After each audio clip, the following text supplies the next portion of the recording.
podcast. I am Jason, and with me today is an extremely special guest. He is the host of the In All Airness NBA history podcast at inallairness.com. Adam Ryan, welcome to the show, sir. Hi, Jason. Thanks very much for having me on, mate. I appreciate it. Looking forward to chatting with you today. Yeah, I'm really happy to have you on the show.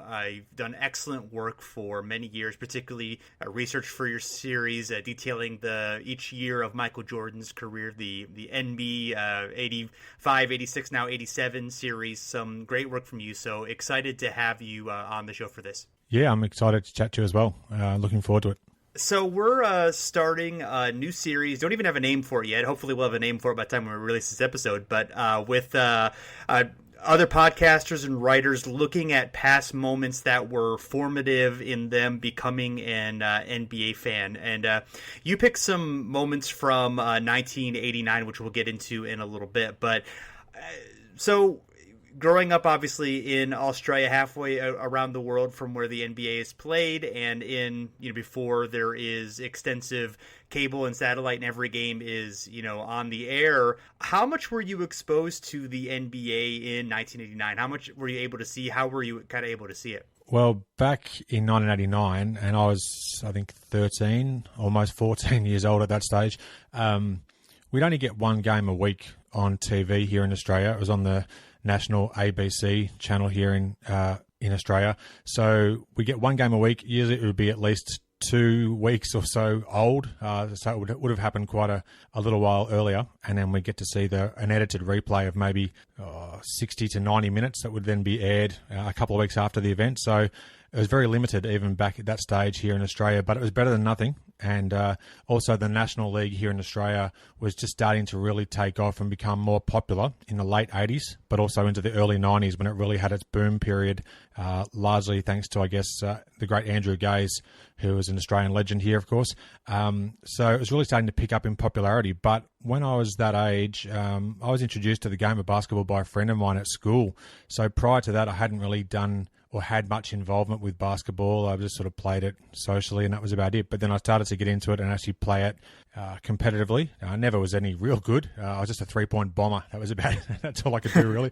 And so started to really get into the magazines, and I started to buy a few Basketball Digest, which I really loved back in the day, and then the Hoop magazine and some of the yearly recaps and magazines that were put out. So we got some of those publications here in Australia, but yeah, it was quite limited in the late 80s, and it only really started to take off into the early 90s, I guess. So the first game that you brought up is the 1989 All-Star game. Before we get into it, I'll share a few facts about it. The West won 143 to 134. Karl Malone was MVP with 28 points, 9 rebounds, with his mother at courtside. It was in the Houston Astrodome with the record crowd at the time of 44,735. There was no Magic Johnson or Larry Bird. Magic was injured just short term in the game. Bird only played 6 years that year with the back injury. And this was Kareem Abdul-Jabbar's final All-Star game as an injury replacement for Magic Johnson. This was his 19th All-Star game overall in a 20-year career. Pretty impressive, obviously. So what are some of your memories of this game? What stands out about it to you? Well, to start with, from the 89 season, I recorded some games on VHS tape, so I'm already showing my age talking about the VHS tapes, but I recorded a few games and kept them on videotape. Sometimes I'd record over them just with the following week's games, whatever aired, but there was a few select games that I did keep, and then it was only really after the 89 season I started to think, well, I might actually keep these on tape and actually continue to watch them over and over, which I did, and my brother as well. I almost forced him to watch them with me over the years, and he grew to love the game as well, just because we watched them so often. So the 89 All-Star game was one of the first games that I kept on videotape, and we basically watched it, my brother Luke that is, we basically watched it until the tape almost wore out. So we'd just watch it over and over. It was so fascinating at this time to see their production. I mean, this was CBS telecast. I was just enamored by Dick Stockton and Hubie Brown, and just seeing the pre-game introduction even. Pat O'Brien doing the intros and whatnot, as far as just doing different features. And it just was so exciting, and I just couldn't get enough of it. And then it wasn't too long after that I'd start to get into buying the magazines and trying to learn about who these players were. Just the whole atmosphere of being the All-Star game as well. So it had a certain appeal because obviously the best players in the world were all playing, future Hall of Famers left, right and centre.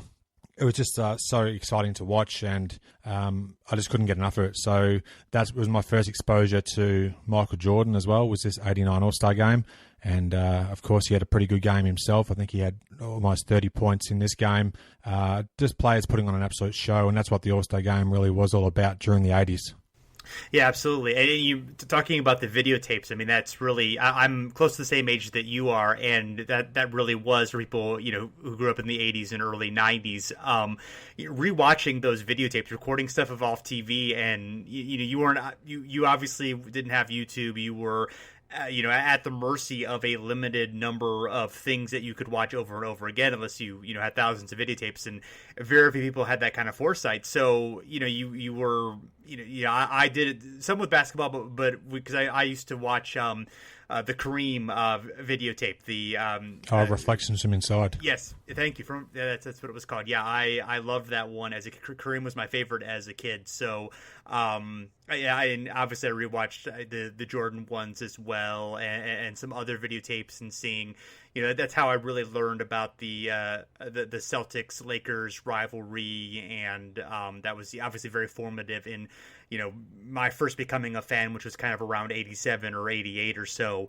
But I mean, really is those memories really, that stuff that you grew up watching over and over again as a kid, it really sinks in, and it might, with having so many more options that kids can have today, I'm not sure that repeat watching, exists in the same way as it did when we were kids. Yeah, that's a great point, because literally my brother and I, we'd watch these games over and over, and there was a three in particular. We're talking about the 89 All-Star game, and then there's maybe another one or two we might chat about shortly, but those three games were particularly, and two of them were Bulls games, were particularly the impetus for what actually led to my love of the NBA, and why I'm so obsessed with the old school and the 1980s and 1990s. Like, it's just such a nostalgic period of time where I just look back so favourably on those years, and just the memories I've got of time with my brother and, of course, my grandparents, because we'd often watch these videotapes at my grandparents' house. We just take over their TV and video player,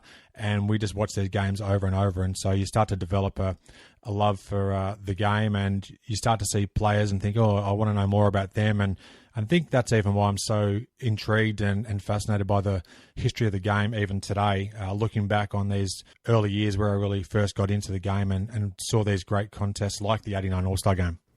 The role of the All-Star game, in the NBA and other sports, it's very different now, because it's not unusual to see any of these guys on, national global television anymore. I mean, all these guys, I assume in Australia there's obviously this league pass, and there's much more NBA available than there was in 1989, and obviously in the United States and many other places in the world, the All-Star game doesn't necessarily have the same special feeling for the fans, and I'm based on the level of effort that's given during the game, doesn't really have the same feeling for the players. But in the 80s it was really different. I mean, Alex English wasn't on national TV all the time. A lot of these guys were, they were names that people knew, but they weren't nearly as exposed as as players are today. They just didn't have the opportunity to stand out there. Something so, your performance in an All-Star game really could, was one of few opportunities that some of these guys had to be on national television. I'm sure that added to the intensity and to the the glamour of the game. Indeed it did. And also, you mentioned Alex English there. It was only in the first couple of seconds of the 89 All-Star game where he got the ball, I think, off the tip to open the game and passed it to Dale Ellis, to threw down a big dunk in the opening seconds of the contest. So just seeing, there's just plays I can just remember so vividly. Obviously, I've rewatched some of these in the lead up to our chat today, but just watching Alex English hit some baseline jumpers, and I mean, it's just things you just take for granted back in that time. But because it wasn't everywhere, as you said, and it's not just plastered all over social media, the internet basically didn't exist back in this time. So to be able to cherish these recordings you have on videotape, I think that's also a special thing which sort of helped foster our respective love of the game. One of my favorite stat lines from this game is John Stockton, who was the only point guard for the West because of Magic not being in the game. 11 points, 17 assists, 5 steals, and 12 turnovers. Yeah, I don't like to focus too much on the turnovers, but there's some fantastic stats there. And I think he set a then All-Star record with 8 or 9 assists in the first period. So was off to an absolute flyer. And also, it was great that you mentioned Kareem and how he was one of your favourite players, because there was a bit of drama in this game towards the end when the scores started to tighten up, because the West were ahead by almost 20 points, I think it was at the half, or 30 points even at the half. But Kareem was hopefully looking to get his last couple of points to take him to the head of the all-time leading scorers for All-Star history. So there was a bit of drama there as well, and I'm sure you would have enjoyed seeing him get that court time towards the end and break that record. Yeah, absolutely. Yeah. And Kareem, he struggled his last season a lot. I mean, the Lakers were successful. They made the finals and might have given the Pistons a good series if it hadn't been for Magic and Byron Scott getting hurt. But nevertheless, personally, that year was kind of disappointing for him, even though he was able to get a farewell tour, and that was kind of cool. But some other things that stand out. Moses Malone, this was also his last All-Star appearances, 12th in a row, in fact. It was his first year in Atlanta. And something that never occurred to me before, Moses was actually only a year and a half older than Larry Bird, despite playing for 5 seasons before Bird joined the NBA. Yeah, I actually hadn't realized that myself, so there you go. Great stat. Yeah, he played 3 seasons after Bird retired, of course, so he obviously played an extremely long time, but that's interesting there for Moses. He was nearing the end, obviously, of his really, really effective play in his career, but the Atlanta was still pretty good, him and Dominique Wilkins, who both play in this game. Anything else that stands out for, for any of the players here that take part in this game? Well, there was a couple of great passes throughout the game, of course, but Isaiah Thomas had a fantastic pass to Jordan. Well, actually, he did 2, really. He did one off the glass, run into the right of screen, and Jordan then caught the ball off the backboard and dunked it home. And then again, later in the game, I think Hubie Brown called it a one-skip pass. Isaiah had a fantastic, almost 3/4 court length pass to Jordan going to the left of screen, which was a great dunk as well. He just threaded the needle there. So there's a couple of fantastic highlights there. But the game was littered with great dunks from both the West and East, and just some fantastic players almost at the absolute peak of their careers. And of course, there was Hall of Famers all over the place as well. So just some great memories. I think even pre-game, James Brown, because it was a CBS telecast, he was talking to MJ. Jordan had... I don't know if he actually was officially in the dunk contest leading up to the event, but he pulled out of it because of a sore knee, yet he still managed to score almost 30 points the next day, and of course had a myriad of highlights. So just plenty of things do stand out. I could probably talk about the game all day. Yeah. I mean, it's a fun game to watch. It's on YouTube, obviously. Obviously Jordan, 28 points, 5 steals. Isaiah had 19 points, 14 assists, and you mentioned some of their highlights together. This was really before the Bulls Pistons rivalry would become an intense thing starting the season. So the bad feelings. I think there had been some issues with them. Obviously, there was that freeze out in a previous All-Star game, but obviously the bad blood was not quite as strong as it would later become. That's right. It hadn't quite boiled to the surface at this stage. Yes. So we're going to move on to Game 5 of the Eastern Conference first round. The Bulls taking on the Cleveland Cavaliers in Cleveland. And, what's really interesting about this is, the Cavs honestly were in a position here with Mark Price, with Brad Doherty, Ron Harper, Hot Rod Williams, who are all 26 and under, plus guys like Larry Nance and Craig Elo, and a really deep roster. Lenny Wilkins as coach. They were just as easily the team of the future at this point as the Bulls were. I mean, obviously the Cavs didn't have anyone as great as Jordan, but you look at the top 7 guys in that roster, and Horace Grant and Scottie Pippen, not quite, both still good, but you really have no idea what they're going to become. And they have a nice bench, but along with the Knicks, who we're going to talk about in a little while, as the Celtics are aging and they're uncertain, and the Pistons still haven't won their championship. Obviously really good, but not quite the team of the future. It was very open-ended at this point, and the the Bulls winning the series, Jordan hitting the shot that we're going to talk about, obviously put the Bulls ahead of the game at that point, but it wasn't inevitable. The Cavs were a really good team. Oh, they were fantastic. I loved watching Cleveland back in this era, and retrospectively, since I've obviously been a massive fan of the NBA, I've gone back and tried to collect as many of these games as I possibly can on videotape and then also DVD, but now basically on YouTube, which is an incredible resource. There's just continuing games to be uploaded from throughout basically the NBA's history. There's just some fantastic stuff which gets uploaded, so it doesn't really matter as much these days. You can find it all online. But this is another one that I recorded on videotape. But yeah, I was fascinated by the Cavs back at these seasons, particularly Mark Price, Craig Elo, Ronnie Harper. Just great stuff to watch these guys. And as you're saying, the Cavs were they were the number 3 seed heading into this series, so they were the favourites, and Bulls were underdogs. They were the number 6 seed, but managed to pull off a massive upset, I guess, in terms of what the expectations were. I think Johnny Bark actually, I'm not sure when he said it, but he since said following the series that basically killed the Cavaliers for the next decade or more in terms of what they could do. They were just psyched out by the fact that Jordan seemed to own them as a franchise, basically, on the back of this performance in Game 5. So it's just another one that I kept on video, watched it over and over. Can just remember play after play, and then probably even just around the age of when podcasts first started, so maybe 10, 11 years ago, whenever it was. It wasn't long after that I actually converted the audio from this game into MP3 and put it onto whatever my MP3 player was at the time, and then actually played it through either the portable player or even put it onto CD and listened to it in the car. So I know the commentary track of this game like few others, so I just couldn't get enough of it. So obviously it made a massive impact on me going forwards. Oh, that's great. Yeah, that's great or that's sad. classic. I'm not sure. Yeah, well, a little bit of both. That's fine.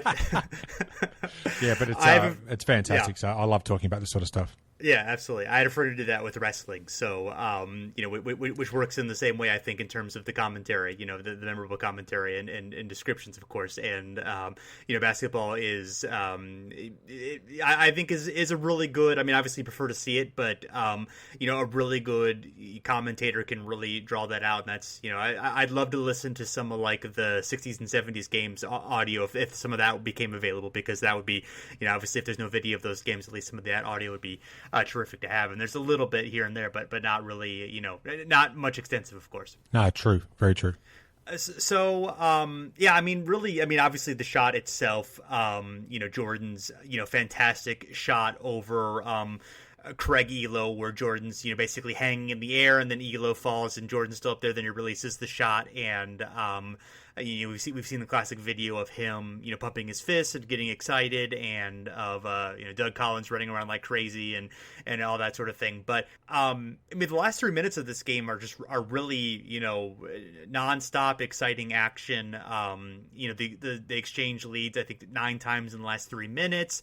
Elo looks like he's going to be the hero after he gets a driving layup, and the Cavs have a 1-point lead with 3 seconds left, and before they obviously left Jordan enough time for theatrics, but it certainly the Cavs might pull it off. I mean, they came obviously extremely close, and you talked about them being the heavier underdogs. They were 6-0 versus the Bulls during this season, and they had a 57 win record versus the Bulls, who had a 47 win record, actually had gone down a little bit from the previous year. So yeah, it was just definitely it was a wild thing. Now, do you feel like this is the moment where were the Bulls your favorite team at this point, or did this help obviously lead them to become your favorite team and Jordan to become your favorite player, or did you feel like that had already kind of been established before? No, I think that's a good question. I think this was probably the game that cemented my love for the Bulls and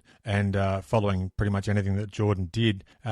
Prior to that, I just had a few games on videotape that I'd kept. The 89 All-Star game, of course, so talk about having a great selection of players to possibly follow after having watched that game. But I was just loved the league, and yet I hadn't known all that much about it. So that's when I started to look for those basketball digests, is what I ended up finding, the Hoop magazine.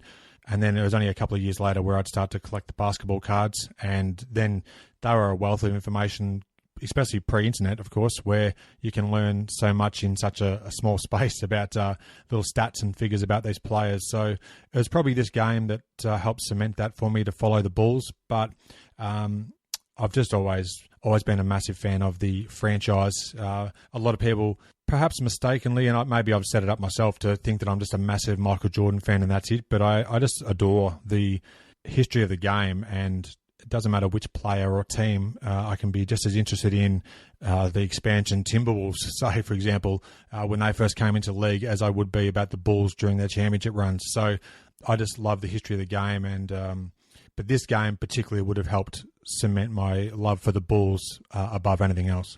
Mm-hmm. You know, something I've always wondered of, when exactly did this become known as the shot, and how it became known as the shot? Because obviously there were, you know, lots of famous shots in NBA history before this shot. I mean, you know, Kareem's skyhook in the '74 finals, or Garfield Hurd's, you know, shot at in the '76 finals, or you know, there's plenty of good examples of the shot. But for whatever reason, this one, you know, which is an incredible shot, but happened in a, you know, to win a first round series, in and of itself, not necessarily, you know, the most important context, but obviously later, as it became part of the arc of Jordan's career, and it is, he, elevated the Bulls to team greatness more than just the individual greatness. It became known as a shot. But I'm always curious, like, kind of when that became, you know, when it solidified itself as the shot. That's a great question. I actually don't know when it officially would have been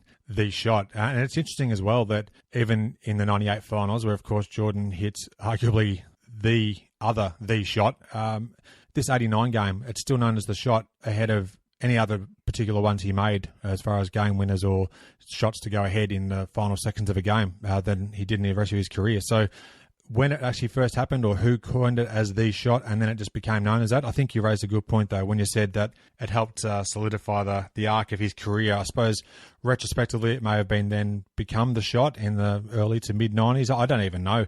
I have a poster that was put out by the Chicago Tribune, I think it was, which has still frames. I think there's 3 frames showing the shot, or maybe 4 frames showing the shot go in and their reactions of people, and it's titled The Shot. I don't know if that was released in the next day's newspaper at the time, or they did that in the years following and it became a special release. I'm not actually too sure, but yeah, you raise a good point as to when it first actually became the shot.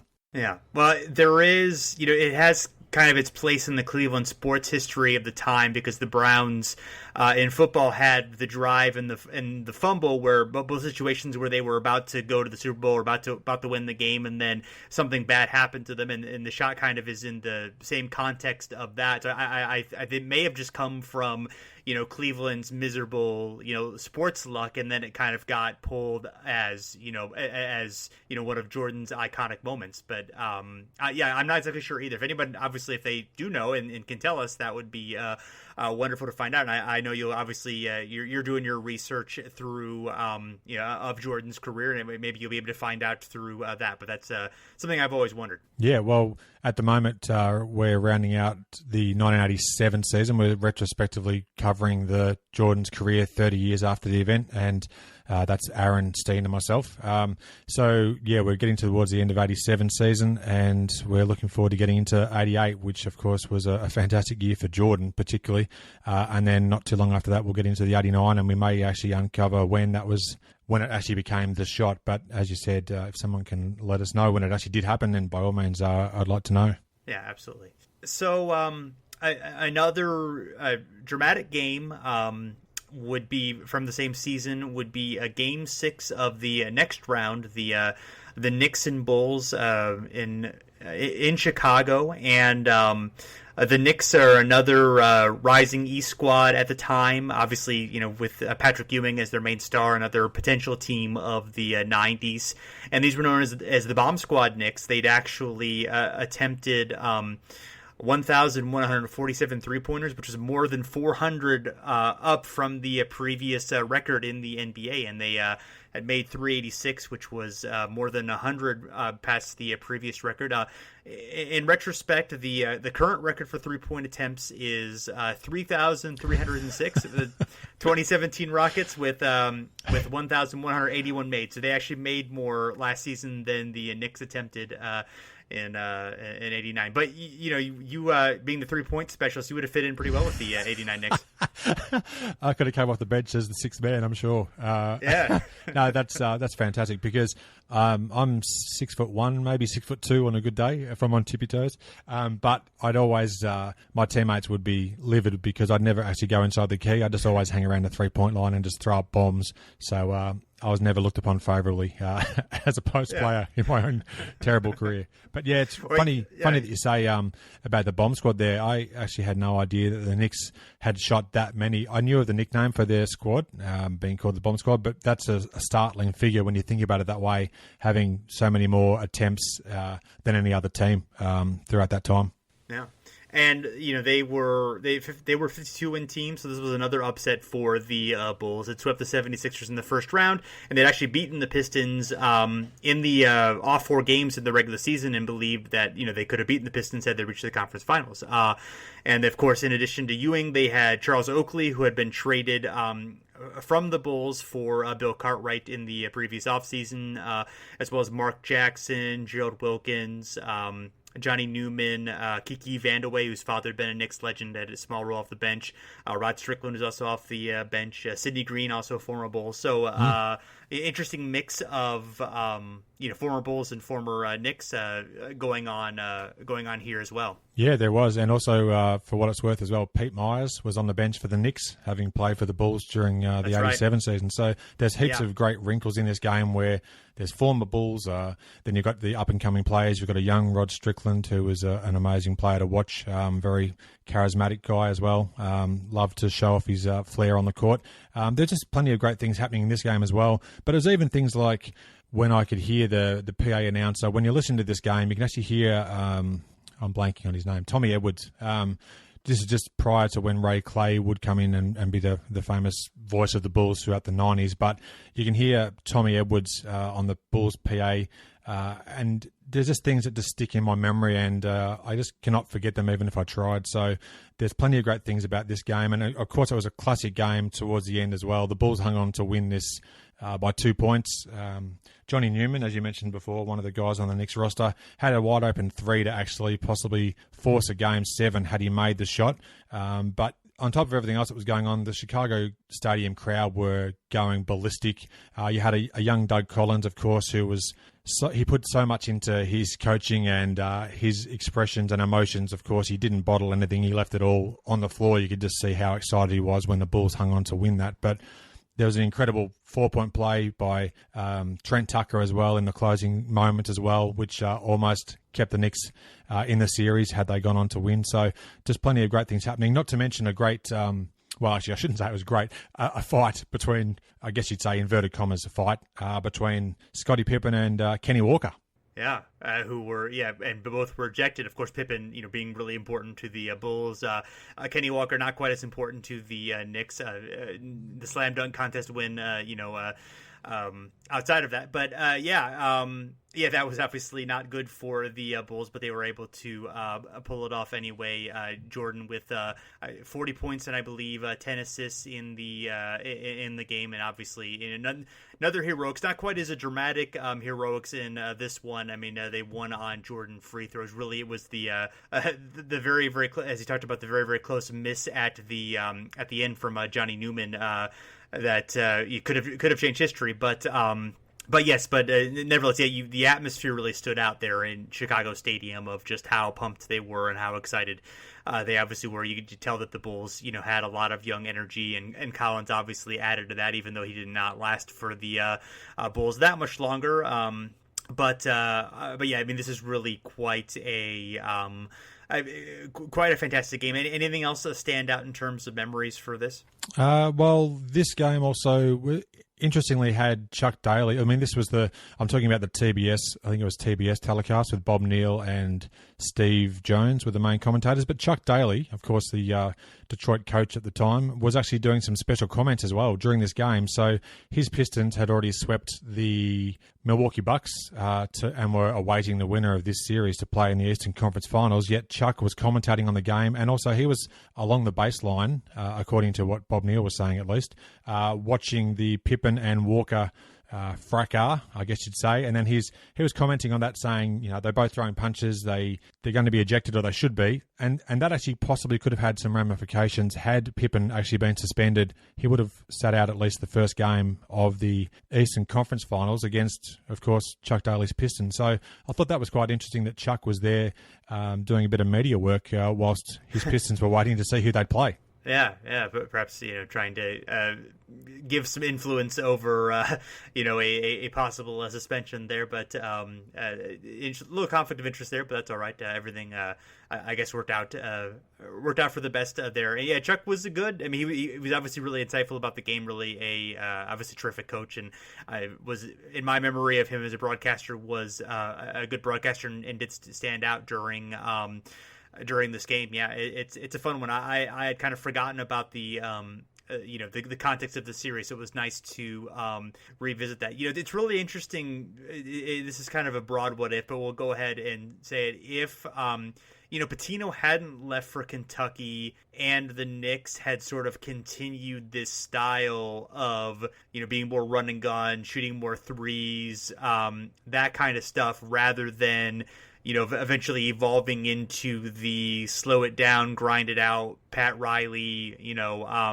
physical defense team that they would later come into, how that would have changed the NBA at all in the 90s, because I feel like, Riley's Knicks were kind of the driver of the stylistic shift in the mid to late 90s of slowing things down. And, the Bulls had a little bit to do with that as well. Obviously, they were isolation. Well, they had the triangle, but they were more of a slow it down team at that point as well. Jordan wasn't running up and down the court anymore. But I don't want to necessarily. I mean, they did some isolation, but they weren't necessarily an isolation dominant team, even though they had Jordan. But it's a really interesting what if Riley doesn't become the Knicks coach, and whether that influence is stuck there, and of course how that changes those Knicks teams throughout the 90s that made the 94 finals and gave the Bulls some tough playoff battles in the throughout the decade.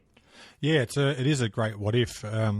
This was the second of Pitino's 2 seasons as the head man of the Knicks, and between him leaving the Knicks and then Pat Riley coming in, I think in the 92 season, there was, I'm just having a quick look now on basketballreference.com, the magnificent website. Let me just try and have a quick look here. Yeah, Stu Jackson and I think John McLeod's the other guy. Let me just go look. Yeah, John McLeod and Stu Jackson were the coaches in between that period of time.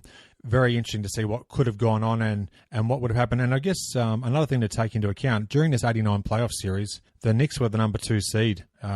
So the previous season, I'm just checking now, Pitino had won 38 games, I think it was, and then he'd won, let's have a look now, with 89-90. Yeah, 89, he actually had 52 wins. So they certainly were on the rise, yet he wore out his welcome. They changed their philosophies, and then within a couple of years, Pat Riley entered, and who knows what could have been, but it certainly raises a great point of what may have happened as the 1990s rolled in. Yeah, it's just interesting to think about. Obviously, there's no conclusions there, but obviously that that really was. I do think that was. I don't know if you agree that Riley and the Knicks were that influential in the kind of the evolving of the style and of the pace of the 90s, but I do think of them as a big driver of that. Yeah, no, that's a fair point. I definitely agree with that. So it was certainly, I guess. You look at the importance of the coaches, and you have a big name like Pat Riley coming in and trying to put his imprint on the game and what the Knicks can do going forward. So they certainly had continued success during a majority of his reign there in New York, but unfortunately couldn't quite get to that championship win. But of course, did go awfully close. Yeah, about as close as you can get, actually. Yeah, that's for sure.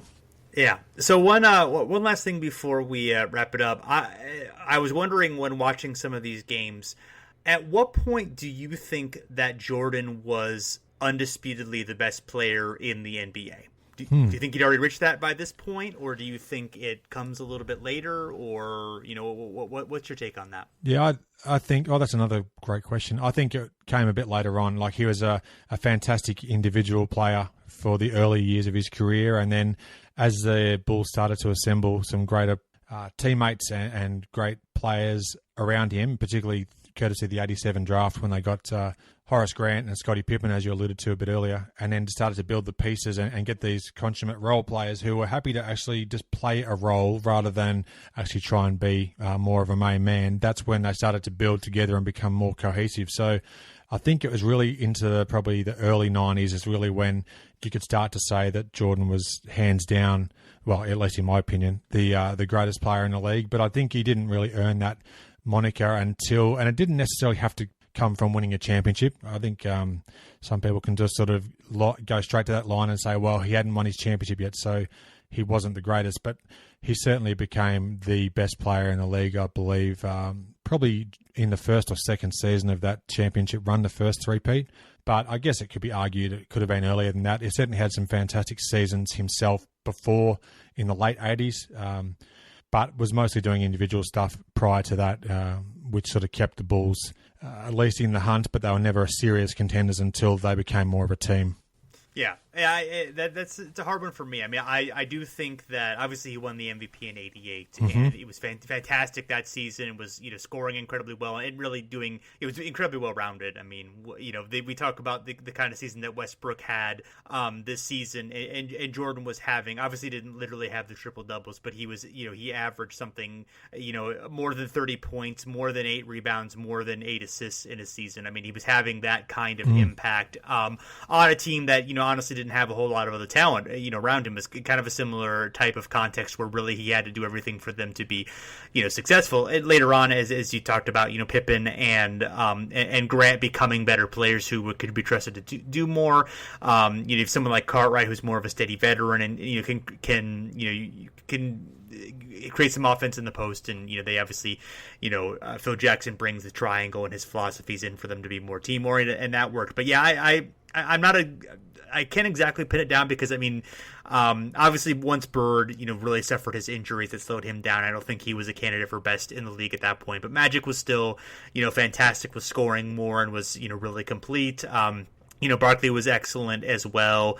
Hakeem Olajuwon, really stood out during this time, even though his team wasn't quite having as much success. I mean, some of the numbers he was putting up and his ability to defend. Guys like Karl Malone obviously were standing out too. So I mean, there are a lot of candidates for among the best. I mean, I would say it was probably between Jordan and Magic at this point, and then I think in another year, definitely in 2 years, I think Jordan obviously took it from him. And I obviously the '91 Finals is when it ceremoniously passing the torch between Magic and Jordan, and the Lakers to the Bulls as the two dynasties. But it was close to that time, probably slightly before than what I would say Jordan had indisputably pulled ahead. Yeah, I'd agree with that. And of course, as you mentioned earlier, the Lakers had a few injury issues during those '91 Finals, which again is a what if they had a healthy full roster and complement of players to choose from, then what may have actually happened, because of course the Lakers did win Game 1 in Chicago in 1991. But good that you mentioned when you compared with Russell Westbrook and his fantastic season with the triple doubles and whatnot, in this '89 season that we're been mostly referencing, Jordan had a span of maybe 10 in 11 or 10 in 12 games where he actually had triple doubles. He was playing the point for some of that period of time as well. So he certainly was doing everything he could to get the Bulls to move up in at least the standings and get the wins. Yes, the stats, by the way, 32.5 points per game, 8 rebounds, 8 assists, 2.9 steals, and 0.8 blocks. So not too bad. Incredible. Yeah, absolutely incredible. Yeah, shooting 54% too. I mean, he was obviously, wasn't much a 3-pointer at that point, but everything else was obviously fantastic. So yeah, true. Yeah. So I think that most of the people who listen to Over and Back also are aware of In All Airness. But for those who aren't familiar, can you tell them a little bit about the show and what you do? Yeah, sure, mate. Well, the podcast is called In All Airness. I'm always waxing and waning on whether or not that's a good title or not, but that's what I went with, and for better or worse, that's what it's called going forwards. But I love to either break down particular games or chat with former players or coaches, media that were involved with the NBA in the previous years. Mostly it's focusing on the 1980s and 1990s, but I have was fortunate enough to have Rick Barry as a previous guest on the show. So, of course, can delve back into earlier years, which yourself and Rich obviously are experts at doing as well in terms of breaking down the things that have happened in the past. But yeah, I love to chat with the former players. I've been very fortunate to have some really great and wide-ranging guests. I've always been fascinated by some of the lesser-known players, so it doesn't have to be the superstars, even stars. I'm just happy to chat to guys who have perhaps had a different vantage point and have been maybe sitting on the bench watching and coming off the bench, or just having tried out with the team and never quite made a roster. So yeah, I like to invite previous players on that have had all kinds of different experiences. Some have played overseas. Some have played in the CBA, back in the ABA, whatever it might have been. So it's quite a variety. And at the moment as well, Aaron and myself, we're diving into season by season, covering Jordan's 30 years prior, the NBA season. So it's not just Jordan, but also we do cover some of the events that happened throughout the season. And we've just uncovered some fantastic little tidbits. So that's also worth checking out if you're so interested. So anybody that does enjoy the history of basketball, I'm sure will probably enjoy sampling some of the episodes where I've been lucky enough to have quite a few wide-ranging and, very good guests. Yeah, you guys have done an amazing job, with the series you're talking about. And I learned so much from that. It is, you mentioned, not just about Jordan, but about what was going on in the league at the time. Really interesting storylines. It's a terrific stuff, and you've had some great guests and some great research, and it's very inspiring when I listen to your show to see you guys doing that. There's a lot of great NBA history work going on, throughout in other podcasts and other writing, of course, and good stuff. So it's fun to be part of that community, and I'm so glad that we're finally able to get you on the show. Oh, thank you very much for having me on. It's been great to reminisce, and good work for yourselves with yourself and Rich as well with what you guys are doing. And as you mentioned, the NBA history community that is out there, as far as other podcasters or people writing about it, whoever it may be. It is just fantastic to be a part of, no matter how small a part I may play in it, but I love being involved. Yeah, absolutely. So thanks, everyone, for checking us out. You can find us at the Step Back at fansided.com. And if you like what you're hearing, please leave us a rating and review on iTunes. And you can also find us on Facebook and Twitter at Over and Back NBA. So thanks for listening, and we're back again soon.